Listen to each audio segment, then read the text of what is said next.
Hello and नमस्ते. मी भास्कर खडबडी आपल्या सर्वांचं माझ्या चॅनलवर स्वागत करतो. मित्रांनो, आज आपण सूचना कशा द्यायच्या किंवा सल्ला कसा द्यायचा याविषयी माहिती पाहणार आहोत. आपण पाहतो, पालक किंवा विद्यार्थी बऱ्याचदा आपण म्हणताना ऐकतो की मी याला इतक्या वेळेस सांगितलं तरीसुद्धा हा ऐकत नाही आहे, किंवा शिक्षकही सांगतात कितीही सूचना दिल्या तरी मुलं काही सुधारायचं नाव घेत नाही. मग आईवडील असतील किंवा विद्यार्थी असतील, मुलांना एवढ्या सूचना देतात, हे करू नकोस, ते करू नकोस, याच्यासोबत जाऊ नकोस, खाडाखोड करू नकोस, असं वागू नकोस. आपण तर सूचना करतो, मग या सूचनांचा परिणाम विद्यार्थ्यांवर किंवा मुलांवर का होत नाही आहे, याच्यामागे काय बरं कारण असू नये, याबद्दल आपण अधिक माहिती आजच्या या व्हिडिओमध्ये जाणून घेणार आहोत. मित्रांनो, आपणाला जर हा व्हिडिओ आवडला तर लाईक आणि शेअर करायला विसरू नका. How to instruct, what to do or what not to do. How to instruct now. आपण सध्या मुलांना कशा सूचना देतो किंवा आपण स्वतःला कशा पद्धतीनं सूचना देतो. जनरली मुलांना सूचना देत असताना किंवा विद्यार्थ्यांना सूचना देत असताना काय करायला नको याबाबत आपण जास्त सूचना देताना दिसून येतो. आईवडील असतील तर मुलांना सांगत असतात, याच्यासोबत फिरू नकोस, असं वागू नकोस, गोंधळ करू नकोस, हे करू नकोस, ते करू नकोस. म्हणजेच आपण सूचना सांगत असताना काय करू नकोस यावर आपण जास्त भर देत असतो.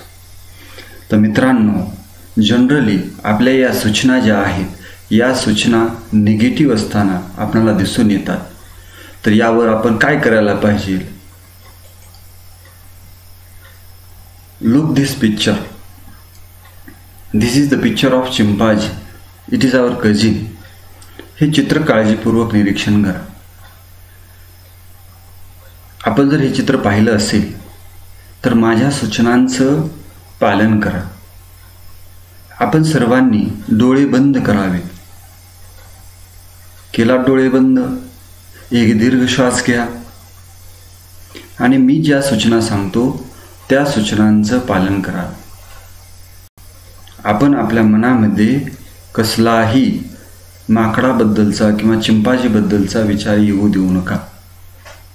पहा, तुमच्या मनामध्ये चिंपांजीचा विचार तर डोकावत नाही ना, चिंपांजी उड्या तर मारत नाही आहेत ना. मी जोपर्यंत सांगणार नाही तोपर्यंत आपण डोळे उघडायचे नाही आहेत आणि आपल्या कल्पनेमध्ये किंवा आपल्या मनपटलावर कसल्याही पद्धतीनं तुम्ही चिंपांजीबद्दलचा विचार आणायचा नाही किंवा चिंपांजीचं चित्र आपल्या मनपटलावर येऊ द्यायचं नाही. सर्वांनी डोळे उघडा. काय झालं बरे? मी सूचना काय दिली होती? Don't try to imagine the picture of chimpanzee. डोळे बंद असताना आपल्या मनामध्ये चिंपांजीबद्दल कसलाही विचार येऊ द्यायचा नाही. But what happens. पण काय झालं? आपल्यापैकी बरेच जण, mostly even you try honestly, आपल्यापैकी बऱ्याच जणांनी अतिशय प्रामाणिकपणे प्रयत्न केला की आपल्या कल्पनेमध्ये चिंपांजीचं चित्र येऊ द्यायचं नाही. पण काय झालं? बरोबर आपलं मन आपण सांगितलेल्या सूचनेच्या विरुद्ध दिशेनं काम करताना आपल्याला दिसून आलं असेल. आपल्यापैकी बऱ्याच जणांच्या मनपटलावर किंवा कल्पनेमध्ये चिंपांजीच डान्स करत असतील, चिंपांजीचं चित्र आपण पाहिलेलं असेल. म्हणजे काय? Your mind work against what you instruct to do. आपण आपल्या मनाला जी सूचना दिली होती की आपल्या मनामध्ये चिंपांजीचं चित्र येऊ द्यायचं नाही, बरोबर आपल्या मनानं नेमकं त्या सूचनेच्या विरुद्ध दिशेनं काम केलं आणि आपण नको म्हणत असतानाही आपल्या मनामध्ये चिंपांजीचं चित्र आलं. हे कशामुळे घडलं असेल किंवा why this happen? Why our mind behave like this. आपलं मन असं का वागत असेल? तर यामागं काही कारणं आहेत मित्रांनो. कॉन्शियस माइंड आणि अनकॉन्शियस माइंड. आपल्या मनाचे दोन भाग असतात, कॉन्शियस माइंड आणि unconscious mind. Unconscious mind can't differentiate between good और बॅड, ज्याला आपण चेतन मन आणि अचेतन मन म्हणूया. आपलं जे अचेतन मन आहे तेच म्हणजे अनकॉन्शियस माइंड किंवा ज्याला आपण नेणीव असं म्हणू. तर आपलं अचेतन मन चांगलं आणि वाईट यामध्ये फरक करत नाही. What we send through our conscious mind to unconscious mind, unconscious mind works on it, quarrels, breakups. आपण आपल्या सचेतन मनाकडून अचेतन मनाकडे जे पाठवतो ते किंवा तशाच पद्धतीचं सूचना आपलं अचेतन मन ग्रहण करतं आणि यावर काम करायला सुरुवात करतं मित्रांनो. त्यामुळं सूचना सचेतन मनाकडून अचेतन मनाकडे पाठवत असताना निगेटिव्ह असू नयेत किंवा पॉझिटिव्ह सूचना गेल्या पाहिजेत याकडे आपण लक्ष दिलं पाहिजे. कॉरल्स किंवा ब्रेकअप्स, जे यंगस्टर्स असतील त्यांचे जर ब्रेकअप झालेलं असतील तर ते बऱ्याचदा ठरवतात की आता आपण यावर विचार करायचा नाही. किंवा if we quarrel with our dear or near ones, आपण जर आपल्या जवळच्या व्यक्तींबरोबर आपलं भांडण झालेलं असेल तर आपण ठरवतो की ते विसरून जायचं, मनाला पश्चाताप करून घ्यायचा नाही. पण ज्यावेळेस आपण ठरवतो की विसरायचं त्या क्षणापासूनच त्याबाबतच्या आठवणी आपल्या मनामध्ये घर करू लागतात. दुसरं कारण आहे इनहरंट क्युरिओसिटी. आपल्यामध्ये म्हणजे मानवामध्ये जन्मजातच एक उत्सुकता असते, eagerness to know what is unknown. जे गुप्त आहे, जे गुपित आहे हे जाणून घेण्याची उपजत वृत्ती आपल्यामध्ये दिसून येते मित्रांनो. When we restrict or prohibit to do something, ज्यावेळेस आपल्याला एखादी गोष्ट करण्यास मनाई केली जाते किंवा बंधनं घातली जातात तर ती गोष्ट करण्याकडं आपल्या मनाचा ओढा आपल्याला जास्त असलेला दिसून येतो. There is a mythological story about the invention of human race. Eve and Adam, ज्यावेळेस देवानी ॲडमला फ्रूट ऑफ नॉलेज किंवा नॉलेज फ्रूट खाण्यास मनाई केली तर त्यावेळेसच ॲडमच्या मनामध्ये उत्सुकता निर्माण झाली आणि त्यानं ते नॉलेज फ्रूट की जे की ईश्वरानं त्याला प्रतिबंधित केलं होतं, खाण्यास मनाई केली होती, ते खाल्लं. कदाचित त्यावेळेपासूनच मानवी मनाची वृत्ती ही अज्ञाताच्या शोधाकडं असलेली आपल्याला दिसून येते किंवा जे आपल्याला माहीत नाही ते जाणून घेण्याची वृत्ती आपल्याकडं उपजत असलेली आपल्याला दिसून येते. म्हणून ज्यावेळेस we restrict or prohibit to do something, our mind attracts more towards that thing. ज्यावेळेस आपण आपल्या मनाला एखादी गोष्ट प्रतिबंधित करतो, मनाई करतो, त्यावेळेस आपलं मन त्या गोष्टीकडे जास्त आकर्षित असलेलं आपल्याला दिसून येतं. आपण याचं जर उदाहरण घ्यायचं म्हटलं तर काही मित्र की ज्यांना टोबॅकोची सवय असते, आपल्याकडं ज्यावेळेस माहीत होतं की आता आपल्याकडं टोबॅको नाही आहे तर त्यावेळेस मनामध्ये टोबॅको खाण्याविषयीची इच्छा आपल्याला जास्त तीव्रतेनं जाणवू लागते. or bad habits like tobacco or smoking or drinking alcohol, when we decide to restrict or give up such type of bad habits, instantly from that moment our mind attracts toward those bad habits. ज्यावेळेस आपण सवयी ज्या की वाईट असतात त्या सोडण्याचा निर्धार करतो, निश्चय करतो, त्या क्षणालाच आपलं मन त्या बाबीकडे जास्त आकर्षित होताना आपल्याला दिसून येतं. तिसरी गोष्ट आहे अटेन्शन. अटेन्शन म्हणजे अवधान किंवा चित्त, जी की आपली सायकोलॉजिकल एनर्जी आहे, जी आपली मानसिक ऊर्जा आहे. तर मित्रांनो, आपली जी अवधान केंद्रित करण्याची मानसिक शक्ती किंवा ऊर्जा आपल्याकडे आहे तर ही लिमिटेड आहे. For that reason we have to use it what is important. सीमित मानसिक ऊर्जा असल्या कारणानं अवधान आपण एका वेळेस आपण एकाच बाबीवर अवधान केंद्रित करू शकत असल्यामुळं आपण आपलं अवधान किंवा लक्ष किंवा चित्त हे फक्त महत्त्वाच्या बाबीवरच केंद्रित करणं आवश्यक आहे.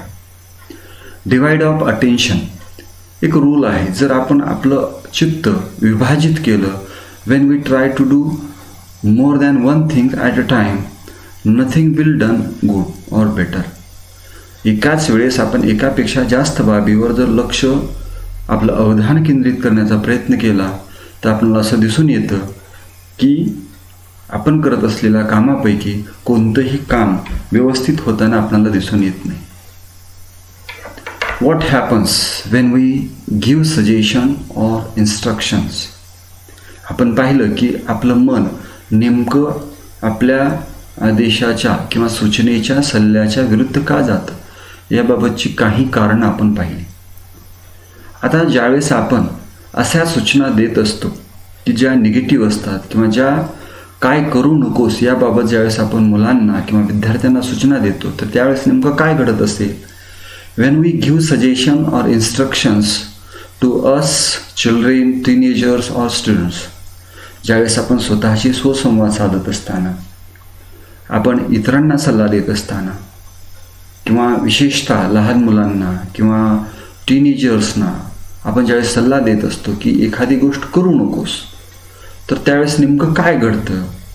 When we focus not to do something, एखादी गोष्ट करू नकोस असं ज्यावेळेस आपण सांगतो, unknowingly we are attracting their attention and minds towards what is not beneficial or useful for them.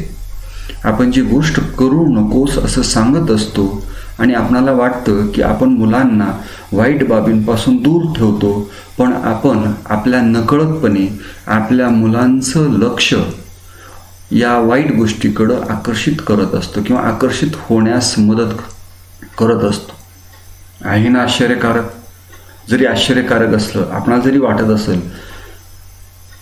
की आपण मुलांना विद्यार्थ्यांना वाईट गोष्टीपासून परावृत्त करण्याचा प्रयत्न करत असतो, पण अनावधानपणे आपण त्या मुलांना त्या वाईट गोष्टींबद्दलचं त्यांच्या मनातील आकर्षण निर्माण होण्यास मदत करत असतो, ही बाब विसरता कामा नये मित्रांनो. आणि teenagers and youngsters are naturally very curious and rebellious. जी टीनेजर्स असतात किंवा जे तरुण असतात, जे मुलं असतात, हे स्वभावतःच खूप उत्सुक, शिकण्यास उत्सुक आणि विद्रोही स्वभावाचे असतात. आपण जर त्यांना एखादी गोष्ट करू नकोस असं सांगितलं तर त्यांच्या मनामध्ये लगेच जिज्ञासा निर्माण होते. आणि का बरं असं का सांगितलं असेल, आपण पाहावं तरी करू. अशा पद्धतीची विरुद्ध परिणाम आपण दिलेल्या सूचनेचे विद्यार्थ्यांच्या मनावर होत असलेले आपल्याला दिसून येतात. मग आपण काय केलं पाहिजे.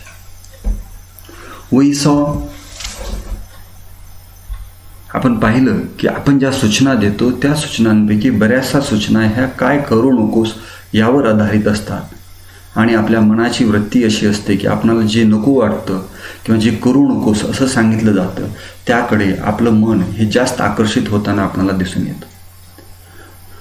मुलांवर याचे परिणाम काय होतात हेही आपण पाहिलं. तर मग आता आपण सूचना किंवा सल्ला हा कसा दिला पाहिजे. Always focus on what to do instead of what not to do. सल्ला देत असताना आपण नेहमी एक गोष्ट लक्षात ठेवली पाहिजे. काय करू नकोस हे सांगण्याच्या ऐवजी काय करायला पाहिजे ह्या गोष्टीचा आपण उल्लेख करणं आवश्यक आहे. फॉर एक्झाम्पल, गोंधळ करू नकोस म्हणण्याच्या ऐवजी आपण शांत बस. खाडाखोड करू नकोस, स्वच्छ अक्षर का.